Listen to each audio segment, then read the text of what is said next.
Guaratiba. E eu peço aos irmãos que recebam o missionário com uma salva de palmas. Aleluia, glória a Deus. Os irmãos podem sentar. Queria em primeiro lugar agradecer ao pastor Elton Barros que me fez esse convite, ao pastor Lutero, à Igreja de Nova Vila da Tijuca. Afinal foi aqui que eu me converti, foi aqui que eu aprendi um pouquinho que eu sei. E é com muita alegria que eu estou aqui, amém? Amém. Peço que os amados irmãos abram suas Bíblias no livro de Juízes. O livro de Juízes, o livro que vem depois do livro de Josué, antes do livro de Ruth. Juízes capítulo 6. Vamos falar um pouquinho da história, o chamado de Gideão mais especificamente, o chamado dele. Com certeza que grandes coisas ele vai fazer no nosso meio, amém? Amém. Amém. Juízes, todos acharam? Depois de Josué, a igreja está afiada, hein? Glória a Deus. Amém. Amém. Capítulo 6, verso 11. Antes da leitura, o período dos juízes, ele representa um período de 400 anos, aproximadamente 420 anos, que o povo de Deus, ele vivia um momento que ele se aproximava de Deus, Deus levantava um juiz, o povo pelejava, era livre, era liberto, e o povo se afastava de Deus de novo, se tornando cativo de um outro povo. Aí passava mais um tempo, o povo se aproximava de Deus novamente, e novamente Deus levantava um juiz, e assim foi durante 400 anos. Tivemos aí um número de 13 juízes, especificamente. Estamos falando aqui de Gideão, que foi o 6º juiz. E o período é muito simples, a história. Aquele povo ele já estava oprimido por 7 anos pelos midianitas. De tempos em tempos, os midianitas iam naquela região e saqueavam tudo. Pegavam os alimentos, pegavam os animais e deixavam aquele povo ali sem nada. E aí nós entramos no capítulo 6, verso 11. Então veio o anjo do Senhor e assentou-se debaixo do carvalho que está em Ofra, que pertencia a Joás, a Bizitra. E Gideão, seu filho, estava malhando o trigo no lagar, para pôr a salvo dos midianitas. 12. Então o anjo do Senhor lhe apareceu e lhe disse: o Senhor é contigo, homem valente. Oremos. Senhor, em nome de Jesus, eis ali da tua santa e preciosa palavra, Deus, a tua palavra que liberta, a tua palavra que transforma, Senhor. Em nome de Jesus, Senhor, vem sobre a tua palavra, traz a revelação, Deus, do profundo e do escondido, Pai. Senhor, venha falar aos nossos corações e que precisamos ouvir a tua parte, Deus. Desde já, nós pedimos que o Senhor abra os nossos ouvidos espirituais, os nossos olhos espirituais, Senhor. Que não seja eu falando, mas o teu Espírito Santo que em mim habita, Deus. É o que eu te clamo em nome de Jesus. Amém.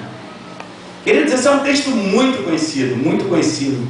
Você se converte, você aprende sobre Gideão, sobre o chamado de Gideão, uma história maravilhosa. Mas esse versículo, se você não ler com um pouquinho de atenção, você perde um segredo aí muito, muito precioso. Vamos ler de novo.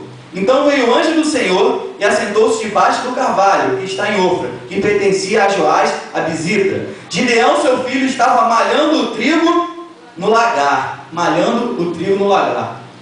Queridos, o lagar, a maioria já sabe, tem aquele texto muito famoso de Provérbios: se encherão de vinho seus lagares, transbordarão de vinho. O lagar era onde se preparava o vinho. E o que era o lagar? O lagar era como se fosse uma piscina, geralmente num lugar escondido, num subsolo, num porão. Por quê? Ali você jogava as uvas, você pisoteava as uvas, e ali você fazia o vinho.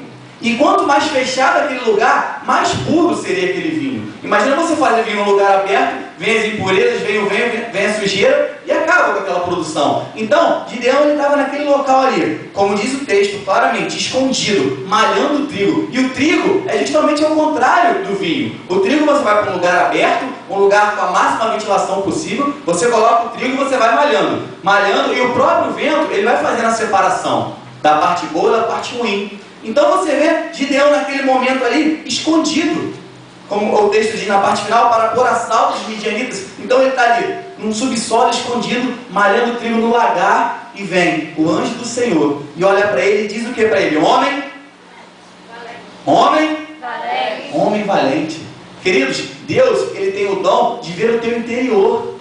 Deus, ele tem o dom de ver lá na frente o que você é capaz de fazer, aonde ele quer te levar.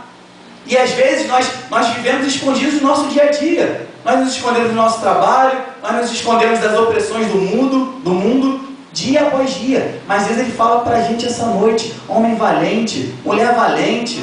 eu sou contigo. Não importa o que você tem passado, não importa as dificuldades que tem aparecido no teu dia a dia. Você é um homem valente, você é meu.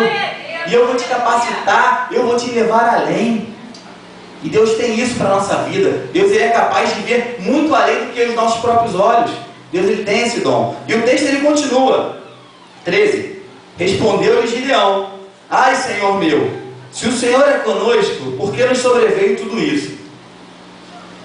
Querido, se você parar para pensar, o anjo do Senhor aparece ali para Gideão, começa a conversar com ele, e a primeira coisa que Gideão faz é questionar.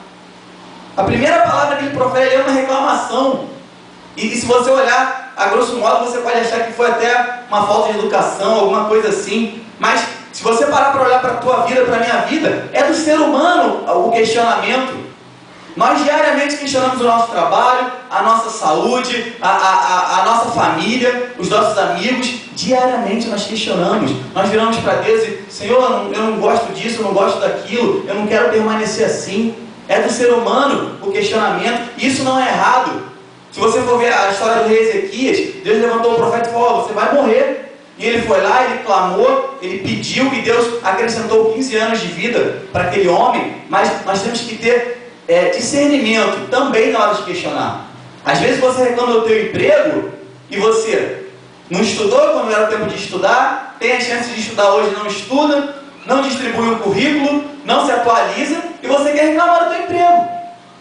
Às vezes você está reclamando da tua saúde: peguei um resfriado, peguei o rotavírus, mas você esquece que você chega em casa suado do futebol, você vai lá na geladeira, abre a geladeira, aí pega aquela garrafa de água geladona, começa a beber. Queridos, temos um corpo corruptível. Os problemas vão vir, as dificuldades vão vir, mas nós não podemos dar essa causa a esses problemas e depois querer questionar a Deus. E depois querer questionar. Não podemos. Nós temos que ter isso dentro de nós. Questionar sim, mas com sabedoria. Grande coisa, a maioria das coisas que nós questionamos, queridos, Deus já nos deu o meio de superá-las. A maioria das coisas. Você questiona o teu trabalho, você pode buscar um trabalho melhor. Você questiona a tua saúde, você pode se cuidar, você pode se alimentar melhor. Deus ele já tem derramado sobre o povo dele poder, capacitação para resolver os problemas. Se você ver a história de Gideão estava lá malhando o trigo escondidinho, enquanto o povo de Israel estava passando fome, ele estava comendo bolo. Por quê? Porque ele estava usando o talento que ele teve, que Deus deu para ele. Ele tinha um talento de trabalhar, ele tinha um talento de malhar o trigo. Vou malhar o trigo. Não importa se o povo ao meu redor está morrendo de fome, eu vou comer bolo.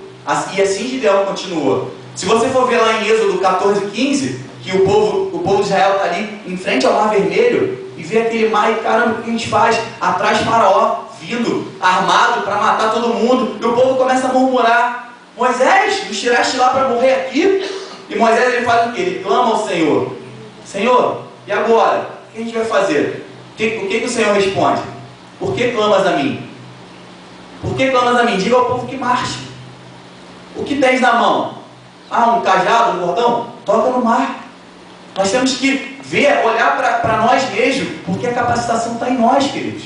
Deus já derramou. Tem hora, é muito importante clamar, é muito importante orar, é muito importante pedir as coisas a Deus em oração, mas tem hora de marchar, tem hora de avançar, tem hora de ir além, porque a capacitação de Deus já está em você. E Gideão estava aqui comendo bolo, e Moisés tocou o mar, e o mar se abriu e o povo passou. Nós temos que sempre meditar. Está com um problema, você não foge do problema, você olha e você vai dar um jeito de contornar aquele problema, de chegar à solução. Amém? Amém. E o texto continua. 13. Vamos ler de novo 13. Respondeu-lhe Gideão: ai, Senhor meu, se o Senhor é conosco, por que nos sobreveio tudo isso? E que é feito todas as suas maravilhas que os nossos pais nos contaram, dizendo: não nos fez o Senhor subir do Egito? Porém agora o Senhor nos desamparou e nos entregou nas mãos dos midianitas.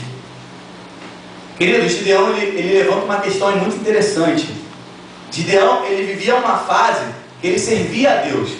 Ele servia a Deus com tanto amor, que Deus escolheu ele para libertar aquele povo. O povo era milhões de pessoas, Deus escolheu ele. Mas se você ler no texto, olha o que Gideão fala na parte B que a gente leu agora. e que é feito todas as suas maravilhas que os nossos pais nos contaram.